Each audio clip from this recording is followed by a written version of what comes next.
अस्सलाम वालेकुम प्यारे बच्चों, कैसे हैं आप सब। जी बेटा, इल्म के फ़ायदे हमारा मज़मून मैम ने आपको करवाया था, आधा हो चुका था और आधा आज मैम आपको करवाएंगी। और कल इंशाअल्लाह जो इल्म के फ़ायदे मज़मून है इसका जायज़ा होगा मुकम्मल का। डायरी भी आपकी मैम ने लिखी थी, इल्म के फ़ायदे मज़मून का जायज़ा होगा मुकम्मल। ठीक है, अब जो रह गया था मैम आपको पढ़ाती हैं।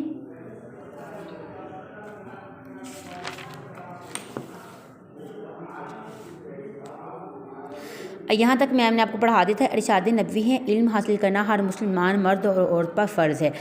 यहाँ तक हमारा हाफ़ का यानी कि मैम ने कल आपको दिया था और हाफ़ आज और कल इसका मुकम्मल आपका जायज़ा होगा। ठीक है, इन लोगों से कहिए क्या जानने वाले और ना जानने वाले बराबर हो सकते हैं। इरशाद नबवी है, इल्म हासिल करना हर मुसलमान मर्द और औरत पर फ़र्ज़ है। इल्म ही से इंसान अल्लाह को पहचानता है। इल्म ही के ज़रिए इंसान अच्छाई और बुराई में तमीज़ कर सकता है। इल्म एक ऐसा नूर है जिससे जहालत के अंधेरे दूर हो जाते हैं। इल्म एक लाजवाब दौलत है। इल्म अफराद ही की नहीं बल्कि मुल्कों और कौमों की तरक्की और कामयाबी का ज़रिया है। आज जो कौमें तरक्की याफ्ता कहलाती हैं वो इल्म ही की बदौलत इस मुकाम पर पहुँची हैं।